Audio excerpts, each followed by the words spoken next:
9월 12일 보문조항교회 매일 성경 묵상을 시작하겠습니다. 오늘 함께 나눌 말씀은 열왕기하 5장 15절에서 27절까지의 말씀입니다. 나아만이 모든 군대와 함께 하나님의 사람에게로 돌아와서 그의 앞에 서서 이르되 내가 이제 이스라엘 외에는 온 천하에 신이 없는 줄을 아나이다. 정하건대 당신의 종에게서 예물을 받으소하니 이르되 내가 섬기는 여호와께서 살아계심을 두고 맹세하노니 내가 그 앞에서 받지 아니하리라 하였더라. 나아만이 받으라고 간건하되 그가 거절하니라. 나아만이 이르되 그러면 청하건대 노새 2마리의 실을 흙을 당신의 종에게 주소서. 이제부터는 종이 번제물과 다른 희생제사를 여호와 외 다른 신에게는 드리지 아니하고 다만 여호와께 드리겠나이다. 오직 한 가지 일이 있사오니 여호와께서 당신의 종을 용서하시기를 원하나이다. 곧 내 주인께서 림몬의 신당에 들어가서 거기서 경배하고 그가 내 손을 의지하심에 내가 림몬의 신당에서 몸을 굽히오니 내가 림몬의 신당에서 몸을 굽힐 때에 여호와께서 이 일에 대하여 당신의 종을 용서하시기를 원하나이다 하니 엘리사가 이르되 너는 평안히 가라 하니라. 그가 엘리사를 떠나 조금 가니라. 하나님의 사람 엘리사의 사환 게하시가 스스로 이르되 내 주인 이 아람 사람 나아만에게 면하여 주고 그가 가지고 온 것을 그의 손에서 받지 아니하였도다.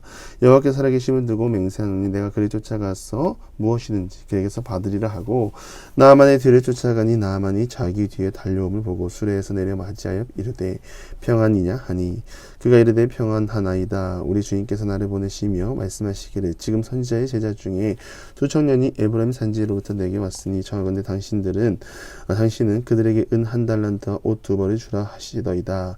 나아만 이르되 바라건대 2달란트를 받으라 하고 그를 강권하여 은 2달란트를 두 전대에 넣어 매고 옷 2벌을 아울러 두 사원에게 지우매 그들이 게하시 앞에서 지고 가니라. 언덕에 이르러서는 게하시가 그 물건을 두 사원의 손에 받아 집에 감추고 그들을 보내 가게 한 후 들어가 그의 주인 앞에 서니 엘리사가 이르되 게하시야 내가 어디서 오느냐 하니 대답하되 당신의 종이 아무데도 가지 아니하였나이다 하니라. 엘리사가 이르되 한 사람이 수레에서 내려 너를 맞이할 때에 내 마음이 함께 가지 아니하였느냐. 지금이 어찌 은을 받으며 옷을 받으며 감람원이나 포도원이나 양이나 소나 남종이나 여종을 받을 때이냐. 그러므로 나아만의 나병이 내게 들어 내 자손에게 미쳐 영원토록 이르리라 하니 게하시가 그 앞에서 물러나오매 나병이 발하여 눈같이 되었더라. 나아만 장군의 사건을 보면 사실 나아만 장군의 순종보다는 그의 신하들입니다. 그 사건을 보고 말하기를 대단한 것을 하라고 하는 것도 아니고 저 요단강에 들어갔다 오는 게 뭐가 그렇게 어렵습니까? 그거 한번 해보거나 말해봅시다 라는 이 말에 마음이 흔들리고 선지자의 말을 듣고 순종함으로 능력과 기적을 나아만 장군이 경험했죠. 나아만이 순종을 했지만 그 곁에 있는 사람이 결국 나아만 장군에게 하나님의 살아계심을 고백하는 은혜의 인생을 살게 된 것이죠. 그래서 오늘 본문을 보면 말하기를 15절에 고백합니다. 내가 이제 이스라엘 외에는 온 천하에 신이 없는 줄을 아나이다. 여러분, 이것이 하나님의 일하시는 방법입니다. 하나님은 끊임없이 자신을 드러내시죠. 그 사건을 통하여 하나님은 이방인으로 하여금 하나님을 믿게 하시고 이방 우상이 아니라 하나님만이 유일한 생명의 주관자라는 것을 선포하고 있습니다. 이 사건만 봐도 이스라엘 백성들은 긴장해야 합니다. 선택받은 민족이기에 하나님이 이들에게 당연하게 복을 주시는 분이 아닌 하나님을 믿고 경외하는 자에게는 그런 은혜를 준다는 약속을 하신 것이죠. 나아만의 믿음이 흔들리겠습니까? 하나님 만나고 나의 하나님으로 고백하는 것은 바로 이러한 은혜가 있죠. 내 힘으로 하나님을 찾는 것이 아닌 하나님이 주신 은혜를 기억하고 그 은혜를 간직하고 하나님 앞으로 나가는 것. 변하는 믿음이 아니라 변치 않는 믿음으로 하나님을 위해 살아가는 것을 말합니다. 이러한 모습이 선택받은 민족이 아니라 이방인, 그것도 왕의 신임을 받는 이 장군의 입에서 나온다는 것은 큰 은혜가 되는 것이죠. 하나님의 일하시는 방법은 바로 이렇습니다. 계획 없이 목적 없이 행하시는 분이 아니라 새 일을 행하시는 가운데 그와 그 주변 모든 사람이 하나님의 살아계심을 보게 하고 구원의 은혜를 베풀어 주십니다. 이것이 하나님을 믿고 여호와를 앙망하는 자들이 받을 상급인 줄 믿습니다. 그런데 오늘 본문에 보면 나아만 장군은 말합니다. 예물을 받으소서. 나아만 장군은 어린아이처럼 새 살을 얻었고 구원을 받았습니다. 그에 대한 보답으로 나아만 장군은 예물을 드리겠다고 하는데 선지자는 왜 그런지 모르겠지만 예물을 거절하죠. 하나님의 살아계심을 두고 맹세하노니 나는 예물을 받지 않겠다. 결국 나아만 장군은 완강하게 강요를 하지만 엘리사 선지자로부터 아무것도 받지 않았습니다. 그렇다면 왜 받지 않았을까 하는 질문을 할 수 있죠. 이에 대한 답은 몇 가지가 있습니다. 먼저 예물을 받지 않은 이유는 이 기적을 행한 사람은 엘리사가 아니기 때문이죠. 하여 엘리사가 예물을 받을 이유가 없었던 것입니다. 즉 엘리사 선지자에게 집중되는 것을 막기 위해 선지자는 예물을 거절했습니다. 두 번째, 하나님의 은혜가 무엇인지 알리기 위함입니다. 나아만 장군은 이방 사람입니다. 이방 사람들이 우상을 섬길 때 특징이 무엇입니까? 많은 예물을 드리고 그 예물을 드려서 신이 노여움을 달래면 원하는 것을 얻는다고 생각했죠.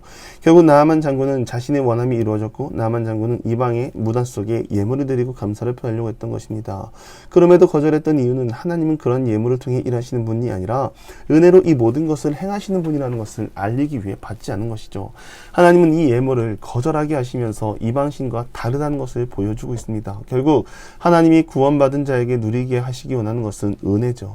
은혜를 통해 구원받았다. 예물을 많이 드렸어. 기도를 많이 드렸어. 예배를 잘 드렸어. 구원의 은혜를 베푼 것이 아니라 아무런 자격 없는 자에게 값없이 주신 것임을 선포하고 있는 것이죠. 선지자는 완강하게 거부합니다. 어쩔 수 없이 나아만은 예물을 드리는 것을 포기하고 간청을 하죠. 앞으로는 여호와 외에는 다른 신에게는 분향하지 않고 오직 여호와만 섬기겠다. 그런데 한 가지 부탁이 있는데 왕이 림몬 산당에 갈 때 왕이 경배를 하는데 허리를 굽힐 때 나도 같이 굽히게 된다. 이건 내가 왕을 모시고 있기 때문에 어쩔 수 없지만 하나님께서 나의 행동을 용서해 주기를 원한다. 간청하는 것이죠. 나아만 장군은 결국 경배의 대상이 바뀌었습니다. 그가 구원을 받고 생명의 주관자이신 하나님을 만나고 나니 그의 행동에서 무엇이 잘못되었는지 알았고 하나님께 용서를 구하며 피할 수 없는 현실에 대해 용서를 구하고 하나님의 자비를 구하는 모습으로 나아갑니다. 결국 하나님을 만났던 나아만 장군의 삶의 태도, 신앙의 태도가 전부 바뀐 것을 알 수 있습니다. 이것이 하나님을 경외하는 마음 아니겠습니까? 선택받은 백성, 지금까지 이렇게 살아가는 사람이 없습니다. 하나님을 주인으로 고백하고 하나님만 섬기는 사람이 그렇게 많지 않습니다. 그럼에도 하나님을 만나고 경험한 나아만 장군은 하나님을 경외하는 마음으로 믿음의 고백을 하고 있는 것이죠.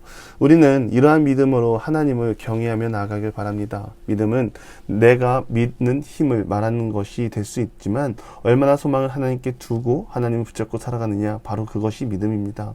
믿음을 가졌지만 세상 사람들이 많은 힘을 의지한다면 그것은 우상이죠. 내 믿음은 건강하지 않은 것입니다. 하나님을 경외하지 않는 것입니다. 하나님을 경외하는 것은 보이는 힘이 막강할지라도 그럼에도 불구하고 하나님이 나의 전부이십니다 고백하는 믿음이고, 그 믿음이 우리를 생명의 길로 인도할 줄 믿습니다. 그렇게 살지 않으면 어떻게 됩니까? 게하시처럼 됩니다. 엘리야의 능력을 보고 엘리사는 갑절의 능력을 구했죠. 그런데 게하시는 제자는 아니지만 그의 곁에서 예물을 받지 않는 스승이 미련해 보였고 안타까워했습니다. 게하시는 하나님의 참 마음을 알지 못했고 세상에 보이는 힘을 의지했습니다.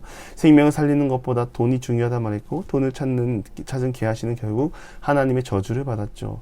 이방나라 나아만은 믿음으로 나병의 치유를 받았지만 하나님의 자녀 게하시는 결국 불순종함으로 자신을 속이고 하나님을 속이고 선지자를 속임으로 스스로 나병에 드는 저주를 받았습니다. 우리가 보는 힘은 결국 천국으로 이끌지 못하죠. 탐욕으로 인해 사망에 이르게 되고 그 사망은 결국에는 하나님과 멀어지는 인생을 살게 됩니다. 그런데 우리가 그러한 삶을 살아서 되겠습니까? 십자가의 사랑과 은혜로 구원받은 우리가 그러한 삶을 살아야 할까요? 절대로 아닙니다. 우리는 십자가의 사랑으로 값없이 구원받은 사람입니다. 그렇다면 합당한 삶, 믿음으로 하나님이 행하신 일을 기억하고 기대하고 영원한 생명 가운데 나아가는 우리 모든 기도의 용사들이 되기를 주님의 이름으로 간절히 축원합니다. 기도하겠습니다. 하나님, 보이는 힘을 의지하지 않게 하시고 하나님 한 분만 의지하며 나가는 믿음의 사람들 다 되게 하여 주옵소서. 믿음의 고백을 통하여 삶의 태도가 바뀌게 하시고 그 태도를 통하여 하나님께 영광을 돌리고 신실하신 하나님을 영원히 찬양하며 나가는 믿음의 사람 다 되게 하여 주옵소서. 예수님의 이름으로 기도드리며 이제는 우리 구주 예수 그리스도의 은혜와 하나님의 극진하신 사랑하심과 성령의 감화감동 교통하심이 믿음의 고백을 통하여 삶의 태도가 바뀌고 가치관이 바뀌고 보이는 힘을 의지하지 않고 늘 하나님만 사랑하고 나아가길 소망하는 사랑하는 부문과 함께 모든 기도의 용사 위에 이제로부터 영원토록 함께 하시기를 간절히 축원하옵나이다. 아멘.